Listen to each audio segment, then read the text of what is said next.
Welcome back to Asiaism education. Translation and spoken দুটোই শিখবো একসাথে। এই স্লোগানটি বাস্তবায়ন করার লক্ষ্যে আজ আমাদের প্রথম ক্লাসটি। তোমাদের সকলকে স্বাগতম। যারা এই স্পোকেন এবং ট্রান্সলেশন দুটোই একসাথে শিখতে চাও, আমার চ্যানেলটি তারা সাবস্ক্রাইব করে রাখতে পারো, আর আমার এই ভিডিওগুলো পাবে without any charge. Okay, so let's C.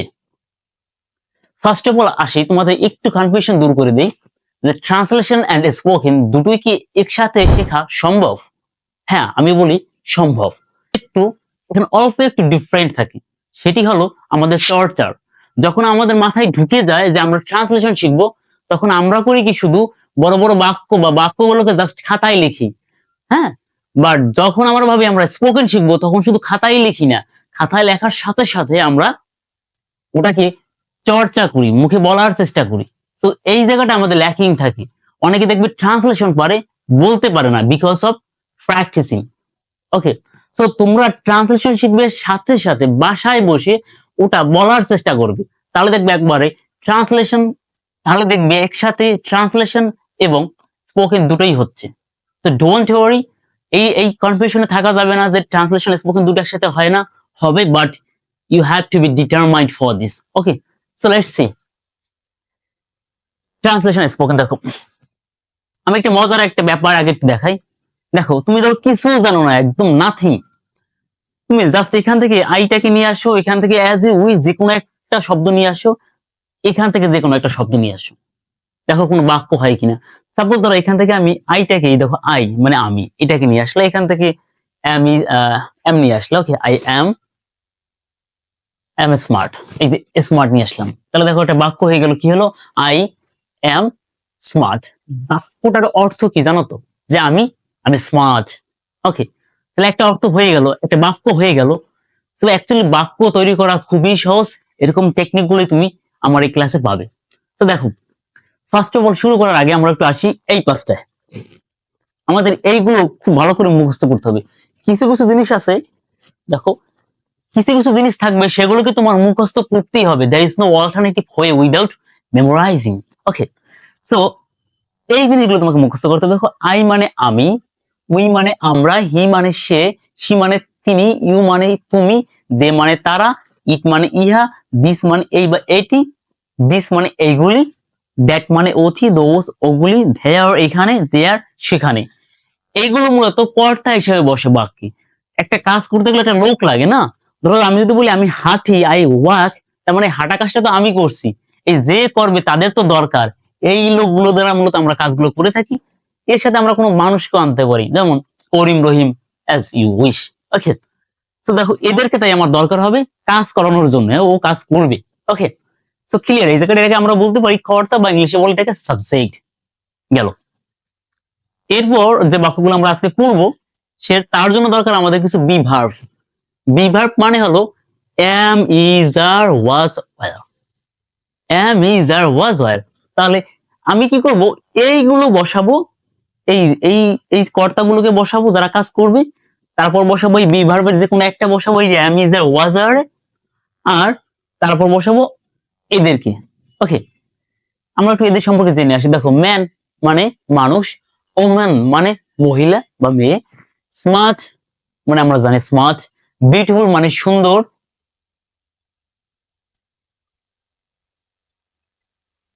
Beautiful মানে সুন্দর, ফ্লাওয়ার মানে ফুল, হোম মানে বাড়ি, হাউস মানে ঘর বা বাড়ি, ফেন্ট কলম, ফ্লাওয়ার, ও দুইবার লেখা হয়েছে, ডাজন্ট ম্যাটার। সিক মানে অসুস্থ, স্ট্রং মানে শক্তিশালী বা শক্ত, বিগ মানে বড়, স্মল মানে ছোট, ক্লিন মানে পরিষ্কার, ইটস এ ক্লিন রুম বলতে পারি, আবার ক্লিন মানে পরিষ্কার করা অর্থ হয়। কোল্ড মানে ঠান্ডা, ফ্রেন্ড মানে বন্ধু, সফট মানে নরম, রোটেন মানে ফসা, আনড্রাইড মানে হলো কাঁচা, যেটা পাকা না আসলে, ড্রিম মানে স্বপ্ন, ফার্মার মানে কৃষক, ডক্টর ডাক্তার, স্টুডেন্ট ছাত্র, বুকস বইগুলি, খাও গরু, গার্ডেন বাগান। ওকে, তো শব্দগুলো আমরা জেনে নিলাম। এবার আসি আমরা একটা বাক্য তৈরি করার চেষ্টা করি। দেখো, এই অ্যামিজার দ্বারা, এই অ্যামিজারের অর্থ হলো, শুধু আমরা যদি অ্যামিজার ইউজ করি বাক্যে, তার অর্থ হবে হলো হয়, সে হয়, আমি হই, তুমি হও, এমন। আর এই ওয়াজার ব্যবহার করলে বাক্যে, তখন হবে হলো ছিল। সে ছিল, মানে এটা দ্বারা অতীতের অর্থ প্রকাশ পাবে আর এটা দ্বারা বর্তমানের অর্থ প্রকাশ পাবে। ক্লিয়ার কথা? যেমন যদি বলি সে ছিল, তাহলে কি অতীত হয়ে গেল, আর সে হয় তাহলে বর্তমান হয়ে গেল। তাহলে আমরা বুঝলাম অ্যামিজের দ্বারা বর্তমানকে বোঝায় আর ওয়াজার দ্বারা অতীতকে বোঝায়। ক্লিয়ার কথা?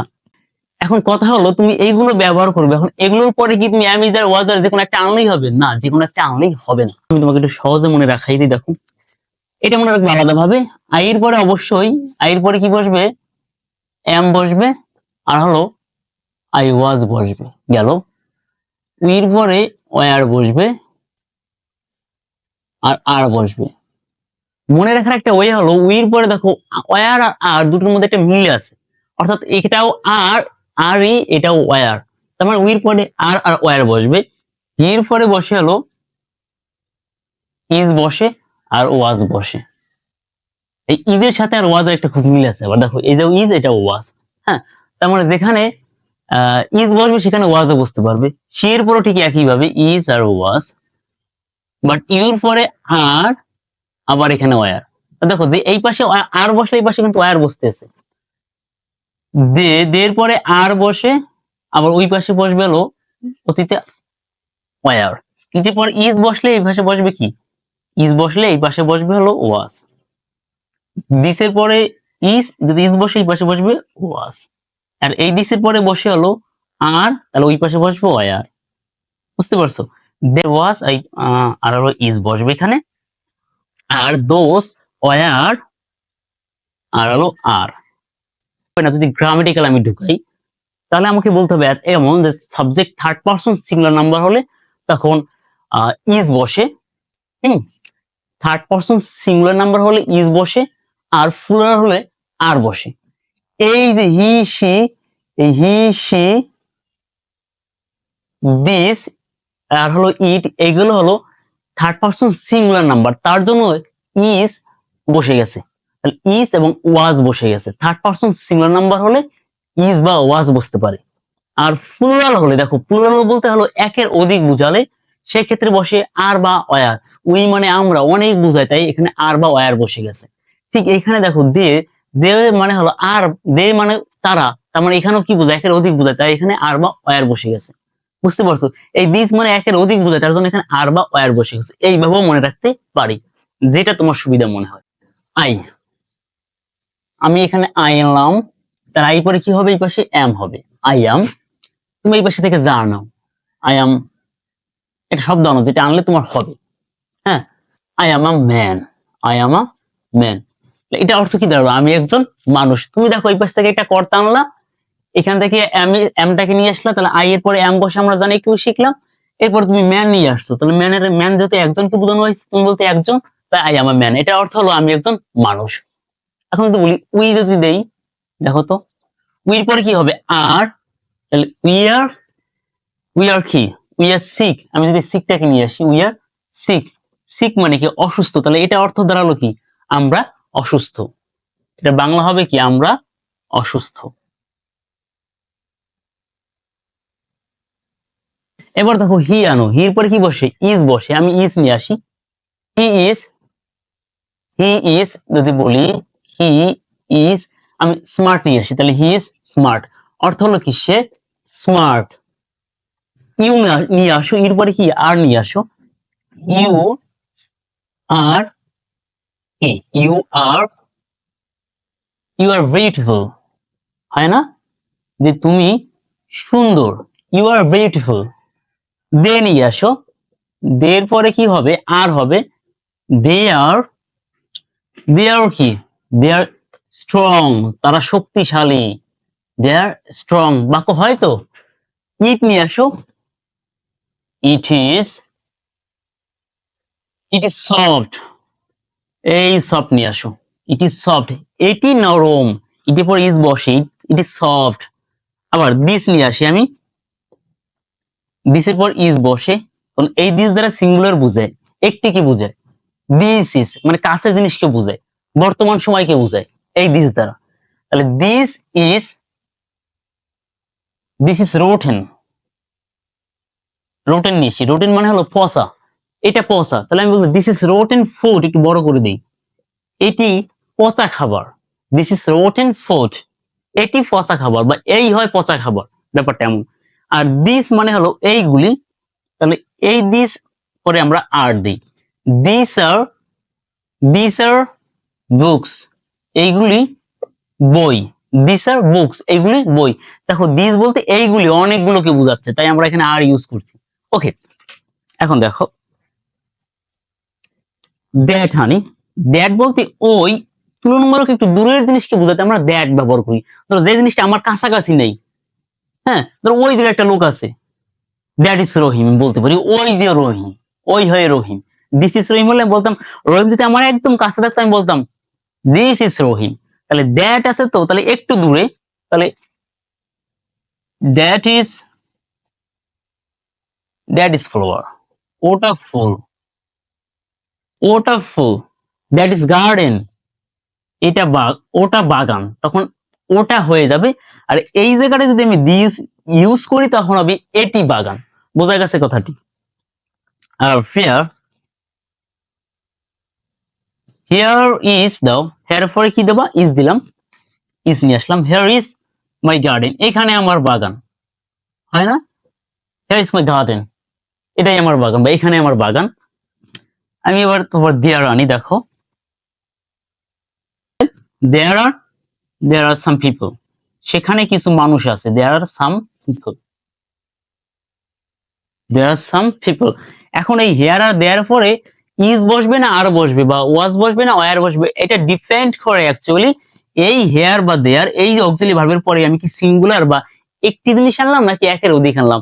দেখো এখানে মাই গার্ডেন মানে হলো একটি জিনিসকে বুঝাইছে, তার জন্য এখানে is চলে আসছে, বাট এখানে there পরে দেখো some people মানে অনেকগুলো লোক, দ্যাটস ওয়াই এখানে আর চলে আসছে। ক্লিয়ার কথা? এখন দেখো এটা আমরা শিখলাম অ্যামিজের দ্বারা, এখন একটু ওয়াজ এর দ্বারা শিখে আসি। এই যে জায়গাটায় তোমরা এম দিছো, এই জায়গাটায় জাস্ট ওয়াজ দাও তো তাহলে কি হয়? আই ওয়াজ আ ম্যান, আমি একজন মানুষ ছিলাম, হয়তো এখন মানুষ নেই, অমানুষ হয়ে গেছে। উই আর সিক, আমরা কি অসুস্থ, তাহলে উই আর না দিয়ে আমি এখানে কি দিতে পারবো, তাহলে ওয়ার দিতে পারবো, কারণ আর যেখানে বসে সেখানে ওয়ার বসে, তাহলে উই ওয়ার সিক, আমরা অসুস্থ ছিলাম তখন। হি ইজ স্মার্ট, আমি ইজ না দিয়ে এখানে কি দিতে পারবো, ওয়াজ, হি ওয়াজ স্মার্ট মানে সে কি ছিল, স্মার্ট ছিল। ইউ আর বিউটিফুল মানে ইউ ওয়ার বিউটিফুল, আর আছে আমরা ওয়ার ইউজ করতে পারবো। Okay, they are strong, they were strong, it is soft, it was soft মানে কি এটা নরম ছিল। দিস ইজ রোটেন ফুড, আমি এখানে তাহলে ওয়াজ দিতে পারবো, তাই তো, ইজ যেহেতু দেওয়া হয়েছে। তাহলে দিস ওয়াজ রোটেন ফুড মানে হলো এটি একটি পচা খাবার বা বাসি খাবার। ওকে, পচা খাবার অ্যাকচুয়ালি, এটা ছিল, তখন হয়ে গেছে এটা ছিল পচা খাবার। দিস আর বুক, সরি এই জায়গাটা একটু ভুল আছে, যদি তুমি এখানে ওয়াজ ইউজ করো পাস্টে তখন আমরা দিস দেই না, তখন দ্যাট দেই। পাস্টের ক্ষেত্রে, পাস্টের ক্ষেত্রে যদি তুমি এই ইউজ করতে চাও তখন আর দিস ব্যবহার করা যায় না, দ্যাট ব্যবহার করতে হয়, কারণ দিসের এই পাস্ট ফর্ম দ্যাট, এখানে তুমি ওয়াজ তো পাস্ট ফর্ম অতীতে, তার জন্য দিসের পাস্ট ফর্ম দ্যাট ইউজ করতে হবে, তার জন্য দ্যাট ওয়াজ রোটেন ফুড, হ্যাঁ ওটা পচা খাবার ছিল এরকম। ওকে, দিস আর বুকস, এইগুলি আমার বই, তাহলে দিস ওয়ার বুকস, ঠিক এই জায়গাটা এমন, এই দিস ইউজ করা যাবে না তখন, এই জায়গাটা দিসের পাস্ট ফর্ম হলো, এই দিসের পাস্ট ফর্ম হলো those, those were my books, those were books, এইগুলো আমার বই ছিল। দ্যাট ইজ ফ্লাওয়ার, এখানে যদি তুমি ওয়াজ দাও তাহলে that was flower, that was garden, ওটি বাগান ছিল বা ওইটি বাগান ছিল, তখন এটি বাগান না। ওকে, হিয়ার ইজ না দিয়ে আমি কি দিতে পারি, হিয়ার ওয়াজ মাই গার্ডেন, এখানে আমার বাগান ছিল। দেয়ার আর নিতে আমি কি দিতে পারবো, এখানে ওয়ার দিতে পারবো, দেয়ার ওয়ার সাম পিপল, এখানে কিছু লোক ছিল। এখন এখান থেকে আরো কিছু জিনিস শিখি, দেখো আই ওয়াজ আ ম্যান, আমরা বলছি আমি একজন মানুষ ছিলাম, উই ওয়ার সিক, তারা অসুস্থ ছিল। এখন যদি বলতে চাই এমন, সে মানুষ না, সে অসুস্থ ছিল না, সে স্মার্ট না বা স্মার্ট ছিল না, অর্থাৎ না বোধক বাক্য করবা, না আনবা, সেক্ষেত্রে আমরা কি করে করবো, না বোধক বাক্য তৈরি করতে গেলে দেখো এই যে অক্সিলারি ভার্ব গুলো আছে এর সাথে জাস্ট একটি কি বসাই দেবা, নট বসাই দেবা, কি বসাই দেবা, জাস্ট নট বসাই দেবা। তাহলে দেখো I was not a man, আমি একজন মানুষ ছিলাম না। উই ওয়ার নট সিক, আমরা অসুস্থ ছিলাম না। হি ইজ বা wasn't smart, he wasn't smart মানে হলো সে অসুস্থ ছিল না। আর এখানে আমি ইজের সাথে নট দিলে কি হবে বলো তো, তোমরা বলো। হি ইজ নট স্মার্ট মানে সে স্মার্ট না। দে আর স্ট্রং, তারা কি স্ট্রং না। দে আর নট স্ট্রং, তারা স্ট্রং না। আর দে ওয়ার নট স্ট্রং মানে তারা স্ট্রং ছিল না। ইট ইজ সফট, এটি নরম। ইট ইজ নট সফট, এটি নরম না। আমরা তখন নট ইউজ করবো এখানে কি। আর ইট ওয়াজন্ট সফট মানে এটা নরম ছিল না। ওকে, দ্যাট ইজ রোটেন মানে এটা পচা পচা পচা খাবার। That is rotten food. That is not rotten food, আমি যদি নট ইউজ করি তখন হবে এটা পচা খাবার না। আর দ্যাট ওয়াজন্ট রোটেন ফুড মানে এটা পচা খাবার ছিল না। ক্লিয়ার। পরে দোস আরেন্ট বুক, এগুলো বই ছিল না। দ্যাট আরেন্ট বুক, এগুলো বই না, এরকম কি এরকম হবে।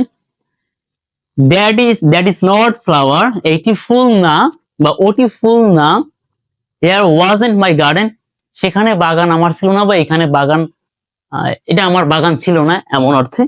আর there were some people, there weren't some people মানে হলো সেখানে কিছু লোক ছিল না।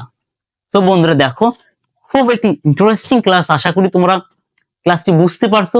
এখন আমি দেখো এই স্ক্রিনে কিছু শব্দার্থ দিয়ে দিচ্ছি, তোমরা এইগুলো বসাবে, এই বি ভার্বের যে কোনো একটি বসাবে আর এগুলো বসাবে, দেন ডু দিস। ওকে, তারপর বাক্য তৈরি করো। এই যে ভার্বগুলো আমি দিলাম এইগুলো এই পাশে বসিয়ে তারপর বাক্য তৈরি করো এবং বাসায় লিখো এবং বলো। দেখো আমি তোমাকে সিওরিটি দিয়ে বলতে পারি তুমি স্পোকেনও শিখতে পারবে, as you will able to translate. Okay, so do it, and thanks for watching. Goodbye.